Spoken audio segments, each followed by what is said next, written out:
Right, here's a reel no one asked for. So I'm going to show you all how I edited this photo from my recent upload.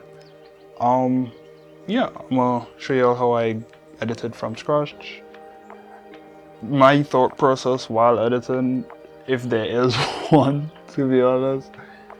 So yeah, let's hop right into it. So yeah, first thing I would like to do with this photo, right, is first off crop out this side, right, bring it to the pole here, because on here I feel like it's a bit distracted, right? So bringing it in to show just the kids here, the majority of the kids here in the sandpit, just this one lone sun kid. I'm sorry, bro, but you add nothing to the photo, so I kind of had to chop you out. My bad. Right, next thing too that I want to do is correct the horizon. Right, can't have me a leaned horizon, man. That shit is not flattering, but it's so hard as hell. Right, so that's straight enough. See, the sun the sun and the actual horizon itself, it trips my eyes up so bad. That's why I kind of just roll with the auto, but the auto does have like the horizon itself slightly slanted. But you know, we roll with that. Right, so jumping into the actual editing section here now, carry up the exposure to about 33, well, 0.33. Have a bit less contrast in there, right? Let's say like about 10. Don't want too much of a contrasty image. Bring up the highlights a bit and bring down the shadows. Right, could bring down the blocks a little bit too. No, carry up the carry up the blocks to about 15, 18. Cool. That looks good. Alright, the whites. Do I really need to touch these? God. Do I really need to touch these? Yeah, why not? Alright, we'll skip over the tone curve for right now. Go to the color section and just carry up the temperature a bit. Alright, now I normally like to put my vibrance up a bit and then drop the contrast. Right, just basically give it a bit more vibrant but flat-ish look, I guess. I don't know. Right, half the times I have no idea what I am doing here. I'm just moving the sliders, figuring shit out. Right, don't mind the sweat. It is hot as hell in this place. Right, it's hot as hell in this hot ass room I'm in. But anyway, back up to the tone curves now. Right, I'll bring down the shadows, carry up the highlights, right, give it a bit more contrast, right, don't want it too contrasty. And what I like to do as well, that, you know that filter on Instagram where you can make images look flat, like all the blocks look flat as hell, right, I do that inside here by carrying up the blocks on the tone curve a bit, which flattens the blocks and the shadows a bit, right? You see it a good bit in film, right? And I bring down the whites, right? Because in film, there is no true whites, I guess, right?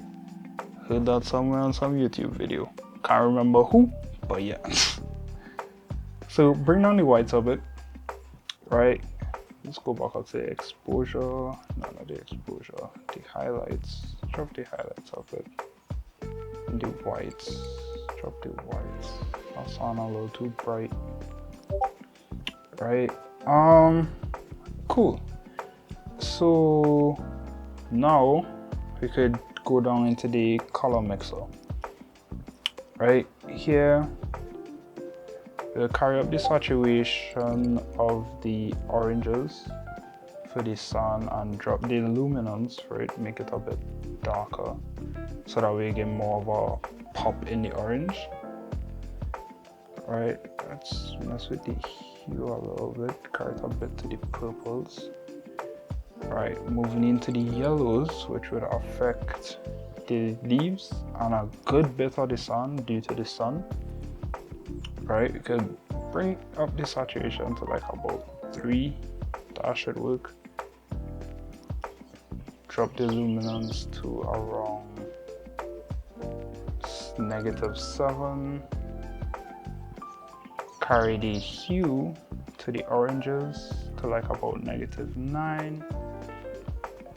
And we could hop into the aqua. There's a bit of aqua right here in this wave that was forming. Carry up the saturation a bit. Drop the luminance so you could have a bit more contrast in it. Yeah, drop it to like about -5. Carry the hue a bit more to the greens. So you had that kind of greenish blue type of look in the waves. I love Tobago clear water. So now we hop into the blues, have a bit here and well in the sky, so we could bring up the saturation a bit and bring up the luminance a bit more here. Bring up the luminance to like about 9, just so that the gradient from the greenish blue to like the dark blue, the further out you look, a bit more smooth. Alright, let's bring that up to like about 15. Right, and then we could bring the hue down to about -9 to smoothen out that gradient from shallow to deep a bit better.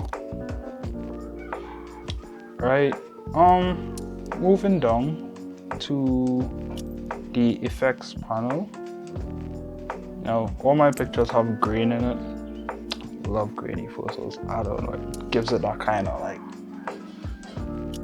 vintage-esque, I guess, feel to it. So I typically have my grain like around 30, 31. Right, I leave the size and roughness as is. Right, if you zoom in, it gives it that kind of vintage-esque look, right, which I really like. I'll bring up the sharpness like about to 48 there. Just adds a bit more, so like when you zoom in, a bit sharper, right? Now here, back up to the effects panel, right? I like to drop my clarity to about -12. Normally I would drop it to like about -30, 20, between 15 and 30, right? But for this one, I don't want it too blurry, because when you take out clarity, it makes the picture a bit blurry. We'll add a bit of texture to, I guess, counter the amount of clarity we took out from the photo. Alright, now all this could be adjusted to however you like, honestly.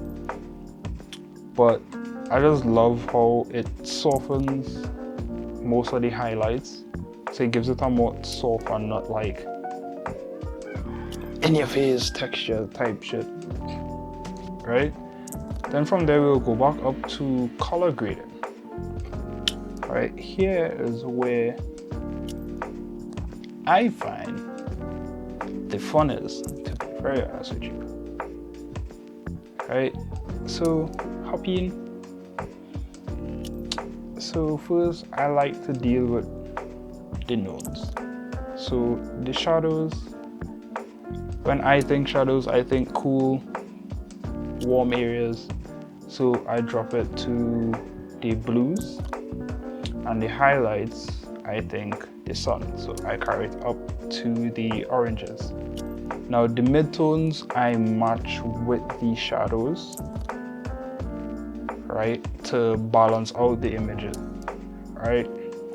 I typically carry up my blending to 80, so I'll do that, and then I just play with the balance slider a bit to get more of the orange in. Now the dot here, right, is basically how saturated the colors you're adding to the image is. So I keep it as close to the center as possible, which is like not that much saturation. Because let's say for instance, now I hold shift, so I'll have like a straight line to just slide the circle. So let's say I carry the highlights all the way to the end. That's horrible. That's atrocious, right? Ctrl-Z to undo that. Let's say I do the same for the shadows. Image is hella blue. Now we look like, you know, we in a hospital horror scene. Don't want that, right? The highlights would somewhat have the same effect, or well, not the highlights, the midtones, right? So now the sun somewhat kept its color. The ocean, this one, this more looks like a, how to put it, an expired film type look. Yeah, so that was just that, right? So I believe that's about it. I did not do any masking on this image, I don't believe, but yeah, that's about it. So backslash to show before, show after, before, after. So yeah, that's about it.